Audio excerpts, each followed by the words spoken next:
ಜ್ಯೋತಿಷಿಗಳೇ, ನೀವು ಜಾತಕಗಳನ್ನ ನೋಡ್ತಾ ಲೆಕ್ಕಾಚಾರ ಹಾಕ್ತಾ ಇರೋದು ನೋಡಿದ್ರೆ ಏನು ದೊಡ್ಡ ಗಂಡಾಂತರನೇ ಇರೋ ಹಾಗಿದೆ. ದಯವಿಟ್ಟು ಏನು ಮುಚ್ಚಿಡದೆ ಎಲ್ಲ ಹೇಳ್ಬಿಡಿ. ಅಮ್ಮ ಅಮ್ಮ ಸ್ವಲ್ಪ ಸಮಾಧಾನವಾಗಿರಿಮ್ಮ. ನಿಮ್ಮ ಮುಖ ನೋಡ್ತಾ ಇದ್ರೆ ನೀವು ನನ್ನಿಂದ ಏನೋ ಮುಚ್ಚಿಡ್ತಾ ಇದ್ದೀರಾ ಅಂತ ಅನಿಸ್ತಾ ಇದೆ. ಹೇಗೆ ಸಮಾಧಾನವಾಗಿರ್ಲಿ ನಾನು? ನೀವೇನು ನಮ್ಮ ಮನೆಗೆ ಹೊಸಬ್ರ ಹೇಳಿ? ನಾನು ಈ ಮನೆಗೆ ಸೊಸೆಯಾಗಿ ಬಂದಾಗಿಂದ ನಮ್ಮ ಮನೆ ಒಳ್ಳೇದು ಕೆಟ್ಟದು ಎಲ್ಲ ನೀವೇ ಹೇಳ್ತಾ ಇದ್ದೀರಾ. ಈಗ ನೀವೇ ಸುಮ್ಮನಾಗ್ಬಿಟ್ರೆ ಹೇಗೆ ಜ್ಯೋತಿಷಿಗಳೇ? ಅಮ್ಮ, ಎಲ್ಲ ಋಣಕ್ಕಿಂತ ಭಾರವಾದ ಋಣ ಉಪ್ಪಿನ ಋಣ. ಉಪ್ಪಿಟ್ಟು ಮನೇನ ಮುಪ್ಪಿನವರೆಗೆ ಕಾಯೋದು ನನ್ನ ಕರ್ತವ್ಯ. ನಿಮ್ಮ ಯಜಮಾನರ ಜಾತಕವನ್ನು ಕೂಲಂಕುಷವಾಗಿ ಪರಿಶೀಲನೆ ಮಾಡದೆ ಏನು ಹೇಳೋಕ್ಕಾಗೋದಿಲ್ಲ ತಾಯಿ. ನಿಮ್ಮ ಹತ್ರನೇ ಇದೆಯಲ್ಲ, ನೋಡಿ ಹೇಳಿ. ಇದಕ್ಕೆಲ್ಲ ಒಂದು ವಾರ ಬೇಕು. ನಾನು ಬರ್ತೀನಿ. ಒಂದು ನಿಮಿಷ. ವಿನಿ, ನೀನು ಸಿಂಗಾಪುರ್ಗೆ ಹೋಗ್ತೀನಿ ಅಂತ ಹೇಳಿದ್ದೆ ಅಲ್ವಾ? ಹೌದಜ್ಜಿ, ನಾನು ಸಿಂಗಾಪುರ್ ಹೋಗಿದ್ದು ನಿಜ. ಮತ್ತೆ ಇದ್ದಕ್ಕಿದ್ದ ಹಾಗೆ ಈ ಊರಿಗೆ ಯಾಕೆ ಬಂದೆ? ನಿನ್ನೆ ಕೇಳ್ತಾ ಇರೋದು, ಹೇಳು. ಅದು ಇಲ್ಲ, ನೀನು ನನ್ನಿಂದ ಏನೋ ಮುಚ್ಚಿಡ್ತಾ ಇದೆಯಾ? ನಿಮ್ಮಿಂದ ಮುಚ್ಚಿಡೋ ಅಂಥದ್ದು ಏನೂ ಇಲ್ಲ ಅಜ್ಜಿ. ನಾನು ಬೆಂಗಳೂರು ಬಂದು 1 ವಾರ ಆಯಿತು. ಅಮೃತ ಇಲ್ಲಿ ಬರುವಾಗ ನಾನು ವಿಷ್ಣುಪುರಕ್ಕೆ ಹೋಗ್ತೀನಿ ಅಂತ ಹೇಳಿದ್ಲು. ನಿನ್ನೆ ಹೇಮಾ ಆಂಟಿಗೆ ಕಾಲ್ ಮಾಡಿದ್ದೆ. ಅರ್ಜುನ್ ಅಮೃತ ಇನ್ನೂ ಬಂದಿಲ್ಲ, ವಿಷ್ಣುಪುರದಲ್ಲೇ ಇದ್ದಾರೆ ಅಂತ ಹೇಳಿದ್ರು. ಅದಕ್ಕೆ ನಾನು ಇಲ್ಲಿಗೆ ಬಂದೆ. ಅಲ್ಲ, ಮತ್ತೆ ನೀನು ಇದೇ ಊರ್ನೋಳು ಅಂತ ಯಾಕೆ ಸುಳ್ಳು ಹೇಳಿದೆ? ಅಯ್ಯೋ ಅಜ್ಜಿ, ನಿಮ್ಗೀಗ ಅದು ಮುಖ್ಯನೋ? ಅಲ್ಲ, ನಾವಿಲ್ಲಿಂದ ಹೋಗೋದು ಮುಖ್ಯನೋ? ಇಲ್ಲಿಂದ ಹೋಗೋದು ಮುಖ್ಯ. ಹಾಗಾದ್ರೆ ನಾನು ನಿಮಗೆ ಎಲ್ಲ ವಿವರವಾಗಿ ಹೇಳ್ತೀನಿ. ಈಗ ಸುಮ್ಮನಿರಿ.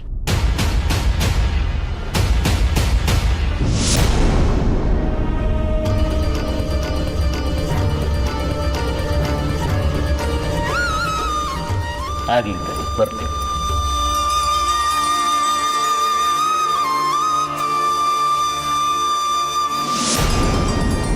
ಇಷ್ಟು ವರ್ಷಗಳಲ್ಲಿ ಜ್ಯೋತಿಷಿಗಳು ಯಾವತ್ತೂ ಹೀಗೆ ಅಡ್ಗೋಡೆ ಮೇಲೆ ದೀಪ ಇಟ್ಟ ಹಾಗೆ ಮಾತಾಡಿರ್ಲಿಲ್ಲ.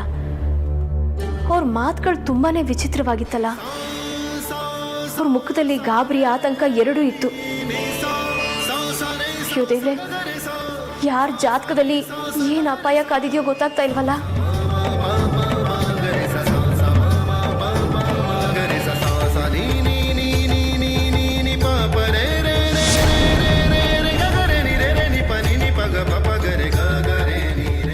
ಅಮೃತ, ಇಲ್ಲಿಂದ ಹೋಗೋಣಮ್ಮ.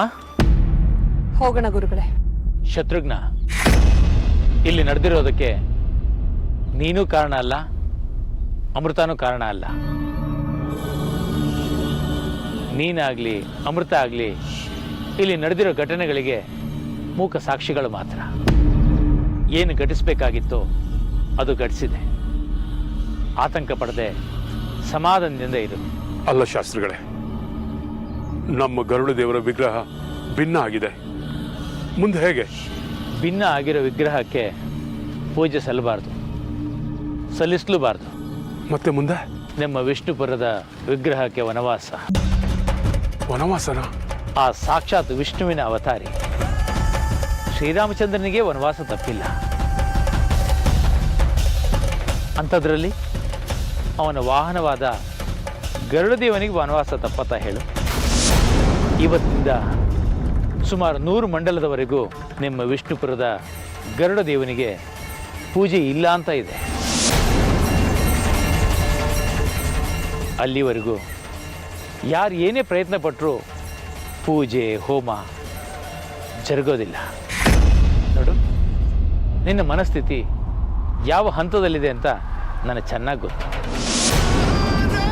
ನಿನಗೇನಾದರೂ ಸಹಾಯ ಸಮಾಧಾನ ಬೇಕಂತಾದರೆ ನನ್ನ ಆಶ್ರಮಕ್ಕೆ ಬಾ.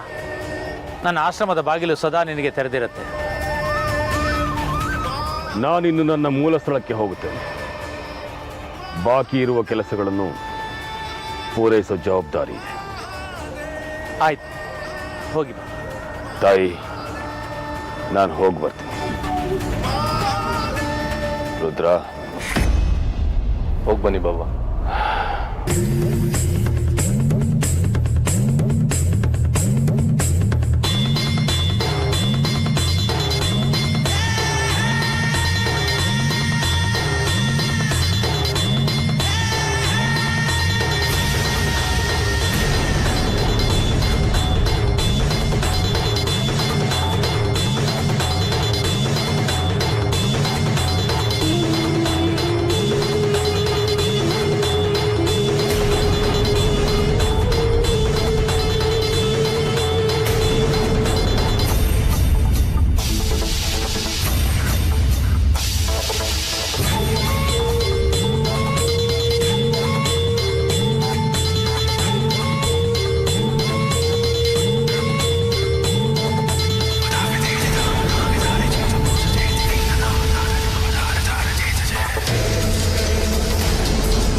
ದೇವ್ರೆ, ಗೊತ್ತಿದ್ದೋ ಗೊತ್ತಿಲ್ಲದೇನೋ ನಾನಾಗಲಿ ನನ್ನ ಮಕ್ಕಳಾಗಲಿ ನಮ್ಮ ಮನೆಯವರಾಗಲಿ ಏನಾದರೂ ತಪ್ಪು ಮಾಡಿದರೆ ತಲೆ ಮೇಲೆ ಬಂದಿದ್ದು ಎಲೆ ಮೇಲೆ ಹೋಗಲಿ ಅನ್ನೋ ಹಾಗೆ ಹೊಟ್ಟೆಗೆ ಹಾಕ್ಕೊಂಡು ಅದನ್ನು ಕ್ಷಮಿಸ್ಬಿಡಪ್ಪ.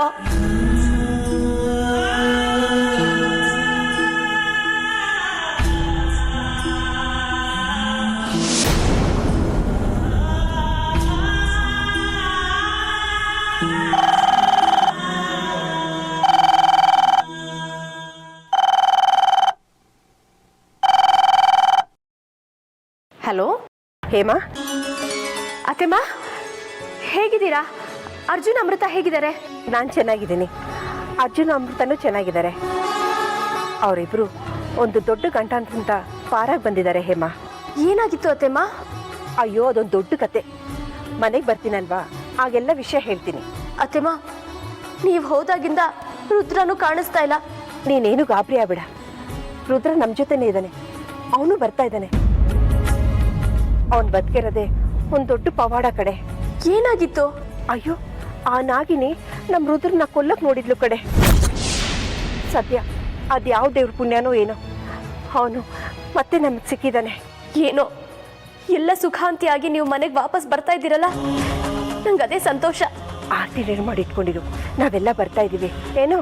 ಹಾಂ, ಸರಿ ಅತ್ತೆಮ್ಮ. ಸರಿಮ್ಮ.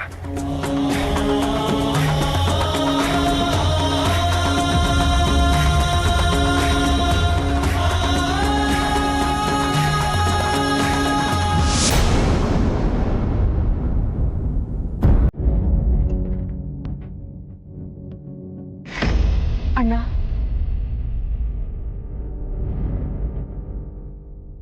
ನನ್ನ ಹಿತೈಷಿಗಳೇ ನನ್ನ ಹಿತಶತ್ರುಗಳಾದ್ರು ಅಂತ ನನಗೆ ಅನಿಸ್ತಾ ಇದೆ. ಅಣ್ಣ, ನೀನು ಏನು ಹೇಳ್ತಾ ಇದೀಯಾ?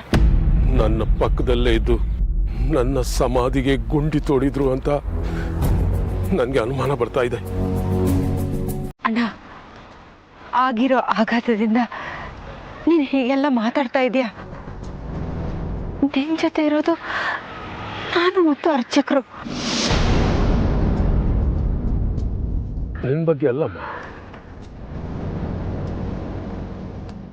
ನೀನು ನನಗೆ ಯಾವತ್ತೂ ಮೋಸ ಮಾಡೋದಿರಲಿ, ಅದನ್ನು ಕನಸಲ್ಲೂ ಯೋಚನೆ ಮಾಡೋದಿಲ್ಲ ಅನ್ನೋದು ನನಗೆ ಗೊತ್ತು. ಆದರೆ ಎಲ್ಲೋ ಏನೋ ಒಂದು ತಪ್ಪು ನಡೆದಿದೆ, ಅದಂತೂ ಸತ್ಯ.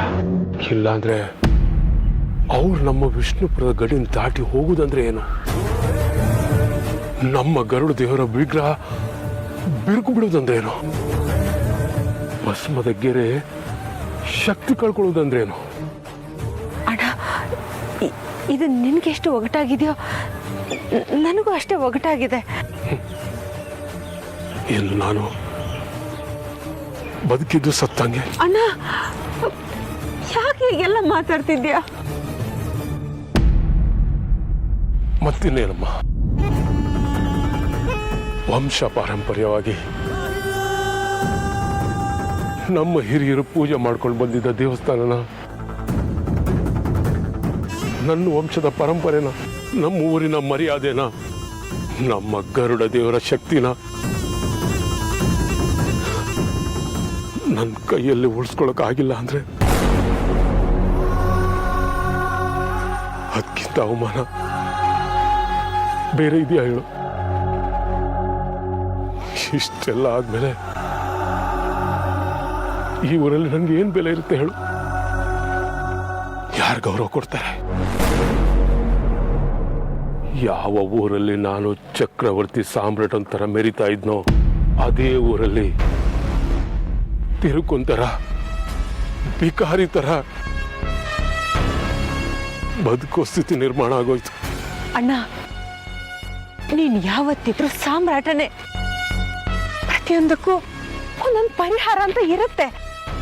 ಅದೇನು ಅನ್ನೋದನ್ನ ಶಾಂತವಾಗಿ ಕೂತು ಯೋಚನೆ ಮಾಡೋಣ. ನೀನು ಧೈರ್ಯವಾಗಿರಣ್ಣ, ಧೈರ್ಯವಾಗಿರು. ಅದೇನು ಪರಿಹಾರ ಇದೆಯೋ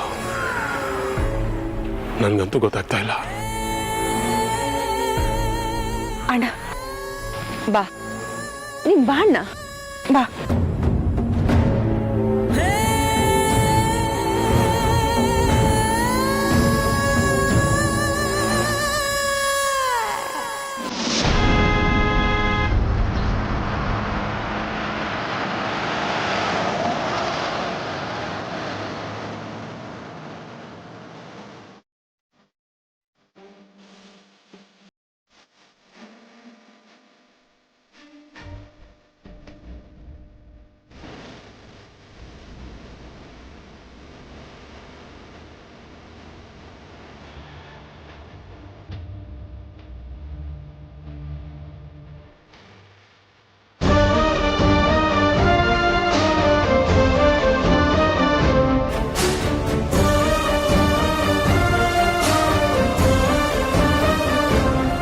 ಯಾಕಮ್ಮ ಕಣ್ಣಲ್ಲಿ ನೀರು?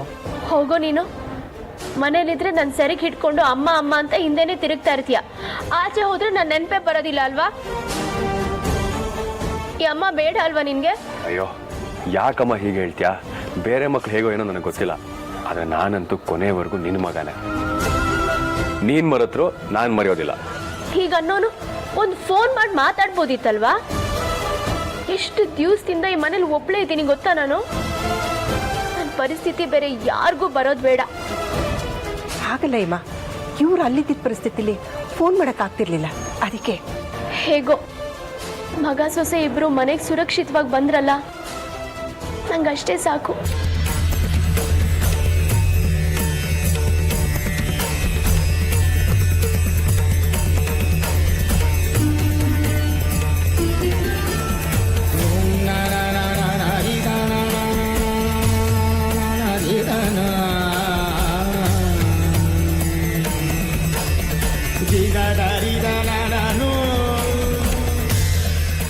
ಹೇಮ, ಹಾಗೆ ರುದ್ರಂಗೂ ಆರತಿ ಮಾಡಿ ತಿಲ್ಕ ಇಡು.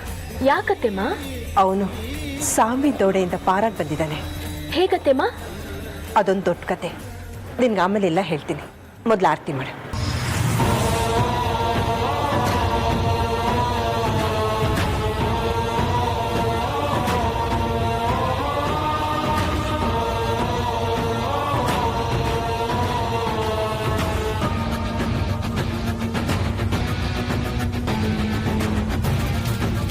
ಅಮೃತ, ಅಜ್ಜು ಒಳಗಡೆ ಶಾಸ್ತ್ರಿ ಬನ್ನಿ.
ಬನ್ನಿ ಬನ್ನಿ, ವಿಷ್ಣುಪುರದ ಚಕ್ರವರ್ತಿಗಳು. ತಮ್ಮ ಅಶ್ವಮೇಧ ಅರ್ಧಕ್ಕೆ ನಿಂತು ಹೋಯ್ತಲ್ಲ, ಅದು ಯಾಕೆ ಅನ್ನೋದನ್ನ ತಮ್ಮ ಬಾಯಿಂದನೇ ಕೇಳೋಣ ಅಂತ ಬಂದೆ. ಏನ್ರಪ್ಪ?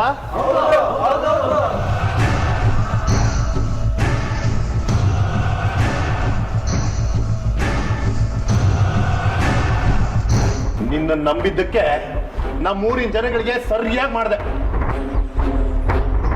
ನಾನೇನು ಮಾಡಿದೆ? ಓ, ನೀನೇನು ಮಾಡಲೇ ಇಲ್ಲ, ನಿನಗೇನು ಗೊತ್ತೇ ಇಲ್ಲ. ಏ ಧರ್ಮೇಂದ್ರ, ನಮ್ಮಣ್ಣನ ಮುಂದೆ ನಿಂತು ಮಾತಾಡೋದಿರ್ಲಿ, ನಮ್ಮಣ್ಣನ ನೋಡೋದಕ್ಕೂ ಹಿಂದೆ ಮುಂದೆ ನೋಡ್ತಾರೆ. ಅಂಥದ್ರಲ್ಲಿ ಉಚ್ಚಾಯಿಸಿ ಮಾತಾಡೋಷ್ಟು ಸೊಕ್ಕ ನಿನಗೆ? ಏ ಸೌಪರ್ಣಿಕ, ನೀನೊಂದು ಯಕಶ್ಚಿತ್ ಹೆಣ್ಣು. ಹೆಣ್ಣು ಹೆಣ್ಣಾಗಿದ್ರೇನೆ ಹೆಣ್ಣುತನಕ್ಕೆ ಬೆಲೆ, ಗೌರವ. ಅದನ್ನ ಮರ್ತು ಮಾತಾಡಿದ್ರೆ ನಿನ್ನ ದುರಹಂಕಾರಕ್ಕೆ ತಕ್ಕ ಶಾಸ್ತಿ ಮಾಡ್ಬೇಕಾಗತ್ತೆ. ಹೈ, ನನ್ನ ಮನೆ ಹೆಣ್ಮಗಳ ಬಗ್ಗೆ ಮಾತಾಡೋಕೆ ಎಷ್ಟೋ ಧೈರ್ಯ ನಿನ್ಗೆ? ಇಷ್ಟೆಲ್ಲ ಆಗಿದ್ರು ನಿಮ್ಮ ದರ್ಪ ದೌರ್ಜನ್ಯದ ಮಾತು ಕಮ್ಮಿ ಆಗಿಲ್ಲ ಅಲ್ವಾ?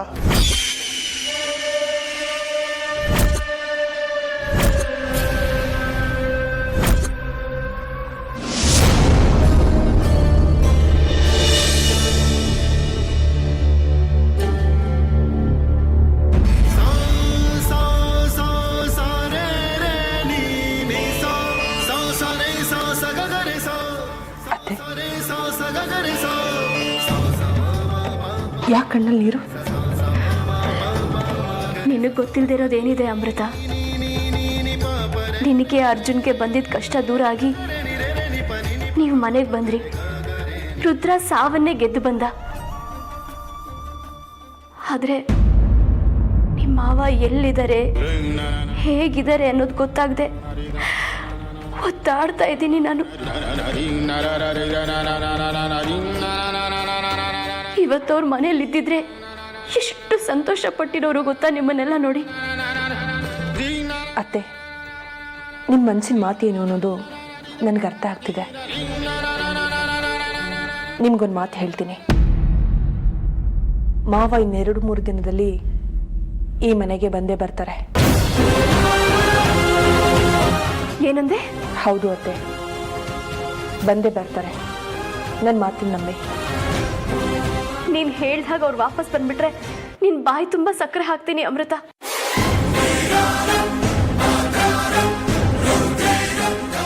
ಇವಳು ಇಷ್ಟೊಂದು ನಿಖರವಾಗಿ ವಿಷ್ಣು ಬಂದೇ ಬರ್ತೇನೆ ಅಂತ ಹೇಗೆ ಹೇಳ್ತಿದ್ದಾಳೆ? ಇವಳು ಮಾತಿನಿಂದೆ ಏನೋ ಮಸ್ಲತ್ತಿದೆ. ಅದೇನು ಅಂತ ತಿಳ್ಕೊಳ್ಳೇಬೇಕು. ನಿನ್ ಬಾಯಿಂದ ಬಂದ ಮಾತುಗಳು ಯಾವತ್ತೂ ಸುಳ್ಳಾಗಿಲ್ಲ ಅಮೃತ. ನಿನ್ನಲ್ಲಿ ಅದು ಯಾವ ದೈವಶಕ್ತಿ ಇದೆಯೋ ನನಗಂತೂ ಗೊತ್ತಿಲ್ಲ. ನನ್ನಲ್ಲಿ ದೈವಿ ಶಕ್ತಿ ಇರೋದಕ್ಕೆ ಹೇಗೆ ಸಾಧ್ಯ? ನಾನು ಸಹ ನಿಮ್ಮ ಹಾಗೆ ಒಬ್ಬ ಸಾಮಾನ್ಯ ಹೆಣ್ಣು. ಕೆಲವರು ಹುಟ್ಟಿದ ಗಳಿಗೆ, ರಾಶಿ, ನಕ್ಷತ್ರ ಹಾಗಿರುತ್ತೆ ಅಮೃತ. ಅವ್ರು ಏನೇ ನುಡಿದ್ರೂ ಅದು ಸತ್ಯ ಆಗ್ಬಿಡುತ್ತೆ. ಸರಿ, ಬನ್ನಿ.